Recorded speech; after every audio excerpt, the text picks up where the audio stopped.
Hello everyone, स्वागत है आप सभी का। आज की इस वीडियो में यूजी मैक 2024 का चेक स्लिप एवं बायोमेट्रिक फॉर्म को कैसे फिलअप करते हैं स्टेप बाय स्टेप मैं आप लोगों को बताने वाला हूं। कौन से पार्ट को फिलअप करना है, कौन से पार्ट को छोड़ना है, साथ ही बात पार्ट ए एवं पार्ट बी में क्या क्या फिलअप करके जाना है और कौन से पार्ट आपको वहां जाके वहां पे जब डॉक्यूमेंट वेरिफिकेशन होगा वहां पे करना है, वो बताने वाला हूँ। जो स्टूडेंट आज ऑलरेडी फिजिकल रिपोर्टिंग कर लिए होंगे वो उनका तो हो गया, लेकिन जो स्टूडेंट कल या परसों रिपोर्टिंग करने वाले हैं या फिर उनको second round third round stay round में कॉलेज मिलेगा, उनके लिए ये वीडियो है। तो वीडियो को आप लास्ट तक ज़रूर देखिएगा ताकि ऐसा ना हो कि कुछ पार्ट जो आपको वहाँ फिलअप करना हो वो आप पहले फिलअप कर ले, ठीक है। उससे पहले मैं आप लोग को एक काफ़ी ज़रूरी इन्फॉर्मेशन देना चाहता हूँ।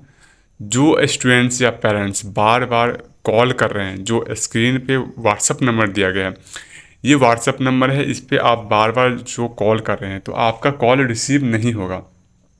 कॉल पे बात करने का एक ही तरीका है। जो स्टूडेंट्स को काफ़ी ज़्यादा नीड है, जिन्हें काउंसलिंग के बारे में कुछ जानकारी नहीं है, वो already paid counselling programme join कर चुके हैं, तो उनका नंबर सेव है। जो नंबर सेव है वही कॉल अभी रिसीव हो रहा है। हर 4 से 5 मिनट पे न्यू कॉल आता है, तो मैं पूरा दिन ये पॉसिबल नहीं है कि मैं सारे लोगों कॉल अटेंड कर पाऊँ। तो जिन्हें जेन्युइनली नीड है कॉल पे बात करने के, मैसेज पे बात करने के, क्योंकि अभी काउंसलिंग काफ़ी कम्प्लेक्स होने वाली है। बिहार का first round, all India quota का सेकेंड, फिर बिहार का सेकेंड राउंड, डिसीजन मेकिंग काफ़ी डिफ़िकल्ट होने वाला है। उस टाइम पे आप लोग एक काउंसलर की ज़रूरत पड़ेगी। तो उस कंडीशन में अगर आपको हमसे कांटेक्ट करना है, कॉल पे बात करना है, तो उसका जो एक सही तरीका मैं आप लोग को बता दे रहा हूँ कि अगर आपको हमसे पर्सनल काउंसलिंग प्रोग्राम लेनी है, हमसे पर्सनल कॉल पे बात करना है, मैसेज पे बात करना है, तो एक ही तरीका है कि जो स्क्रीन पे व्हाट्सएप नंबर दिया गया है उस व्हाट्सएप नंबर पे आपको प्लान ज्वाइन कर लेना है। प्लान काफ़ी अफोर्डेबल है, मतलब मैंने इतना अफोर्डेबल बनाया है, ओनली 499। अदर काउंसलर के आपको 3,000 4,000 5,000 पे करने पड़ते हैं, ओनली 499 अफोर्डेबल प्राइस है। इतना क्या करना है, सबसे पहले आपको जो स्क्रीन पर व्हाट्सएप नंबर दिया गया है, इस नंबर पे आपको चाहे फ़ोन पे हो, गूगल पे हो, पेटीएम हो, किसी भी यूपीआई ऐप से आपको पेमेंट करना है। पेमेंट करके फिर इसी नंबर के व्हाट्सएप पे आपको स्क्रीनशॉट भेज देना है। जैसे ही आप स्क्रीनशॉट भेजिएगा, आपका नंबर सेव हो जाएगा प्लान ज्वाइन के नाम से, और उसके बाद अगर आप इसी नंबर पे कॉल करते हो, मैसेज करते हो, तो आपका कॉल मैसेज रिसीव हो जाएगा। और ऐसे कितना भी कॉल कर लोगे, काफ़ी कॉल आते हैं, आपका कॉल रिसीव नहीं होगा। साथ ही साथ मैसेज भी ढेर सारे व्हाट्सएप पे इसी नंबर पे आ रहे हैं। तो जो स्टूडेंट्स का नंबर सेव है उन्हीं का कॉल मैसेज रिप्लाई आता है, क्योंकि हमारी भी एक लिमिट है कॉल मैसेज का रिप्लाई करने का, ठीक है। तो आप, ये सबसे सिंपल तरीका है, आप सबसे पहले पेमेंट कर दो, पेमेंट करके स्क्रीनशॉट भेज दो, आपका नंबर ऑटोमेटिक वहाँ पे सेव हो जाएगा। सेव होने के बाद आपके कॉल मैसेज का रिप्लाई मिलना शुरू हो जाएगा। दूसरा प्लान ये है 1499 का, जो स्टूडेंट्स को काउंसलिंग गाइडेंस के साथ साथ ऑल इंडिया कोटा का प्रेफरेंस लिस्ट भी चाहिए, क्योंकि ऑल इंडिया कोटा में आपके रैंक कैसा है ये मायने नहीं रखता है, आपने कैसी अच्छी चॉइस फिलिंग की है, ये इससे डिपेंड करता है कि आपको कितना अच्छा कॉलेज मिलेगा। क्योंकि ओबीसी जनरल कि मैक्सिमम कैंडिडेट को बिहार के बाहर ऑल इंडिया कोटा जाना पड़ेगा। साथ ही साथ ईबीसी ईडब्ल्यूएस के जो टॉप रैंक वाले 15,000 प्लस रैंक वाले बच्चे हैं उनको ऑल इंडिया कोटा जाना पड़ेगा, क्योंकि बिहार में उनके लिए डिजर्विंग कॉलेज मिलेगा नहीं, तो उन्हें ऑल इंडिया कोटा से कॉलेज लेना पड़ेगा। तो इस कंडीशन में आपके लिए चॉइस फिलिंग लिस्ट काफ़ी मायने रखता है कि आपको कौन सा कितना अच्छा मेडिकल कॉलेज मिल रहा है, कि आपको बॉन्ड फ्री मेडिकल कॉलेज चाहिए या फिर ऐसा स्टेट ऐसा कॉलेज चाहिए जहाँ पे फीस बहुत ज़्यादा ना हो। तो इसके लिए आपको प्रेफरेंस लिस्ट चाहिए होगा। तो अगर आपको वो चाहिए तो आप हमारा सेकेंड प्लान ज्वाइन कर सकते हैं। आपको सिंपल 1499 पेमेंट करना है, फिर स्क्रीनशॉट व्हाट्सएप पे भेजना है, फिर आपको ग्रुप में ऐड कर दिया जाएगा, कॉल मैसेज पे बात कर सकते हैं, ठीक है। चलिए, अब ये रहा प्रोसेस। और फाइनली मैं बता देना चाहता हूँ कि अगर ऐसे आप कॉल करते रहोगे तो कॉल आपका रिसीव नहीं होगा। चलिए, अब बात करते हैं आपको check slip and biometric form कैसे भरना है।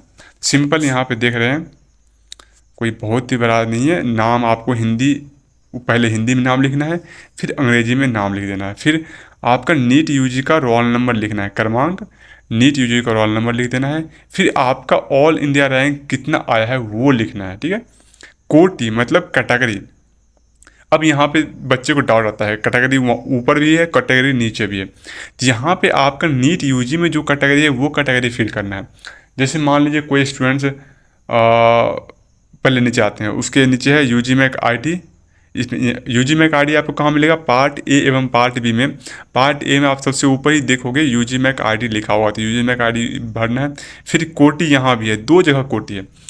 तो मैक्सिमम स्टूडेंट्स के लिए कोटि तो सेम है, जैसे जनरल हो गया, ईडब्ल्यूएस हो गया, एससी एसटी के लिए सेम है। लेकिन जो कैंडिडेट ऑल इंडिया कोटा में ओबीसी है और बिहार में ईबीसी है, तो यहाँ पे आपको ऑल इंडिया कोटा के जगह पे ओबीसी भरना पड़ेगा, और नीचे जो कोटि यूजी मैक आईडी के सामने लिखना जो कोटि है, इसमें आपको ईबीसी लिखना पड़ेगा। ऐसा नहीं है कि आप ईबीसी यहाँ है तो आप यहाँ भी ईबीसी, ऊपर में भी ईबीसी डाल दीजिएगा। तो ऊपर ओबीसी नीचे ईबीसी, ठीक है। ये कोटि का डिफरेंस आता है। दूसरा, बिहार स्टेट यूजी मैक 2024 मेधा क्रमांक अनारक्षित कोटि, अगर आप अनडिजर्व है तो यहाँ, अगर आपका कोई कैटेगरी है तो, क्योंकि ये अनडिजर्व का सेक्शन है, ये कोटि का सेक्शन है। कौन सा कोटि है यहाँ पे आप लिख सकते हैं। उसके बाद यहाँ पे आपको पिता का नाम लिखना है, फिर आपको अस्थाई पता परमानेंट एड्रेस आपको दे देना है, ठीक है। उसके बाद आता है आपने कहाँ से 12th किया है, फिर आपको कोई पहचान चिन्ह, कोई कट हो या कहीं पे मोल हो, जो भी आपका पहचान चिन्ह है वो दे सकते हैं। फिर फ़ोन नंबर, मोबाइल नंबर देना है आपको, ईमेल आईडी देना है, आधार नंबर देना है, ठीक है। इतना ही तक आपको इसमें भरना है और यहाँ पे आपको सिग्नेचर करना है। इतना तक ये जो चेक स्लिप है आपको इसमें इतना ही तक भरना है। इसके आगे जो है, ठीक है, इसके आगे आपको कुछ नहीं करना है। इसके आगे जो है ये सारा का सारा वहाँ पे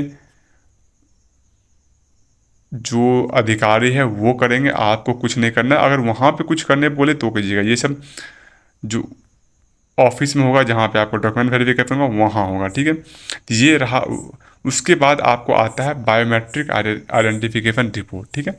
इसमें आपको सबसे पहले यूजी मैक आईडी फिलअप करना है, फिर डेट, जिस डेट को आप वेरिफिकेशन करवाने जा रहे हो उसी डेट को डालना, ठीक है। देखिए, अगर किसी स्टूडेंट का एक बार गलती हो गया फॉर्म फिलअप करने में तो कोई दिक्कत नहीं है, सॉफ्ट कॉपी है इसका, आप कम से कम एटलीस्ट 3-4 कॉपी निकलवा लेना, ठीक है। कि अगर 1-2 कॉपी में आपको कुछ भरने में गलती हो गई, आप 3-4 कॉपी निकलवा के रख लो, कोई दिक्कत नहीं है, 2-4 रुपये लगेंगे। और किसी में गलती हो गया तो दूसरा फिर से भर के दे दो। फिर यहाँ पे आपको कैंडिडेट नेम लिखना है, फिर नीट का रोल नंबर और ऑल इंडिया रैंक फिर से यहाँ पर डालना है, नीट का रजिस्ट्रेशन नंबर डालना है, ठीक है। रजिस्ट्रेशन नंबर मतलब अप्लीकेशन नंबर। फिर अनडिजर्व रैंक आपका क्या है, कैटेगरी रैंक क्या है, आरसीजी रैंक क्या है। अगर ये सब अप्लीकेबल है, आरसीजी है तो यहाँ पर डालना है, नहीं है तो नहीं डालना है। कैटेगरी है तो डालना है, नहीं तो अगर कोई मान लीजिए अनडिजर्व कैटेगरी है तो उसका सिर्फ यूआर रैंक होगा, आरसीजी नहीं होगा, कैटेगरी नहीं होगा। फिर कोई डीक्यू है तो डीक्यू रैंक यहाँ पर डालना है, लेकिन जो डीक्यू कैटेगरी होगा उसका डीक्यू रैंक भी होगा, यूआर रैंक भी होगा। कोई कैटेगरी होगा तो कैटेगरी रैंक भी होगा, यूआर रैंक भी होगा, लेकिन जो सिर्फ यूआर है उसका सिर्फ यूआर रैंक होगा, ठीक है। उसके बाद फिर से आपको यहाँ पे आधार नंबर डालना है और फ़ोन नंबर, मोबाइल नंबर डालना है। इसके आगे आपको कुछ नहीं फिलअप करना है, यहाँ तक मोबाइल नंबर तक यहाँ आपको फिल कर देना है। इसके आगे जो भी करना है, यहाँ पे left thumb and right thumb का इम्प्रेशन डालना है, वो वहाँ पे डालना है। यहाँ पहले घर से आपको लेकर नहीं जाना है। सिग्नेचर ऑफ कैंडिडेट ये भी आपको वहाँ सामने में करना है, यहाँ नहीं करना है। रिमार्क इफ़ एनी, कुछ भी इसके आगे जो भी है सब के सब आपको वहाँ पे कॉलेज में जाके करना है, यहाँ कुछ नहीं करना है, ठीक है। ये रहा आपका check slip and biometric form. अब मैं थोड़ा आप लोगों को part A and part B के बारे में बता देना चाहता हूँ। देखिए, तो पार्ट ए एवं पार्ट बी में सिर्फ आपको वही पार्ट दिखा रहा हूँ जिस पार्ट में आपको फिलअप करना है। सबसे पहले आपको यहाँ पे फिलअप करना है, पेज नंबर 2 में करना है, ठीक है। पेज नंबर 2 के ऊपर आपको कुछ नहीं करना है। सबसे पहले यहाँ पेज नंबर 2 में करना है आपको देख लीजिए, डेट यहाँ पर लिख देना, डेट वही लिखना है जिस डेट पे आप वेरिफिकेशन करने जा रहे हो। फिर प्लेस लिख देना, कौन से प्लेस पे आप वेरिफिकेशन कराने जा रहे हो। सिग्नेचर इंग्लिश में कर देना, सिग्नेचर हिंदी में कर देना, बस इतना ही करना है। पेज 2 पे इतना करना है, इसके ऊपर कुछ नहीं करना है। मैं आपको बता देता हूँ, यहाँ पे आप देख रहे हैं पेज नंबर 2, ठीक है, पेज नंबर 2 पे, ठीक है। इसके आगे मैं बताता हूँ आप पार्ट है, यहाँ पे आप देख रहे हैं सिर्फ ये लिखा हुआ है फॉर ऑफिस यूज ओनली। यहाँ पे आपको कुछ मत फिलअप करना है, ये जो भी है ये सब यहाँ पे आपको कुछ फिलअप नहीं करना है। पार्ट बी जो लिखा हुआ है, पार्ट बी के नीचे जो फॉर ऑफिस यूज ओनली लिखा है, यहाँ पे कुछ नहीं फिलअप करना है। फिर उसके बाद पेज 4 पे आना है। पेज 4 पे आपको काउंटर साइन गार्जियन का जो है वो यहाँ पे कर देना है, ठीक है। ये फिर signature in English, signature in Hindi, date and place डाल देना है। इसके अलावा वो कुछ नहीं डालना है। मैं सजेस्ट करूँगा कि अगर आपके पेरेंट्स आपके साथ में जा रहे हैं तो आप ये वाला पार्ट भी वहीं पे कीजिएगा। काउंटर साइन जो फादर एंड मदर का है ये आप वहीं पे करवा लेना, यहाँ से फिलअप करके मत जाना। अगर आपके पेरेंट्स या जो गार्जियन है साथ में नहीं जा रहे हैं तो घर से ये करवा लेना। बाकी वाला पार्ट आप ये वाला इस पेज का पेज नंबर जो 4 है उसका आप वहीं पे करना। तो पार्ट ए एवं पार्ट बी में आपको कुछ ऐसा खास नहीं है कि जो आपको घर से भर के ले जाना है, सब आपको वहीं पे फिलअप करना है। ये सब जो लिस्ट ऑफ इनक्लोजर है ये सब भी वहीं पे फिलअप वो खुद कर देंगे, आपको करने की ज़रूरत नहीं है। तो ये रहा। इसके बाद भी कोई डाउट है, अगर आपको पर्सनल कंपनी प्रोग्राम ज्वाइन करना है तो आप जो प्रोसेस बताए इसी व्हाट्सअप नंबर पे आपको पेमेंट करके स्क्रीनशॉट भेज देना है, आप कॉल या मैसेज के एलिजिबल हो जाओगे। चलिए इस वीडियो में इतना ही, मिलते हैं नेक्स्ट वीडियो में। चैनल को सब्सक्राइब कर लीजिएगा। डिस्क्रिप्शन बॉक्स में टेलीग्राम चैनल का लिंक दिया गया है जहाँ पर सारे अपडेट्स आते रहते हैं, सारे PDF आपको मिलते रहते हैं। तो आप टेलीग्राम चैनल ज्वाइन कर लीजिए और चैनल को सब्सक्राइब कर लीजिए, क्योंकि अब आगे सेकेंड राउंड थर्ड राउंड का पूरा वीडियो डिटेल में आने वाला है।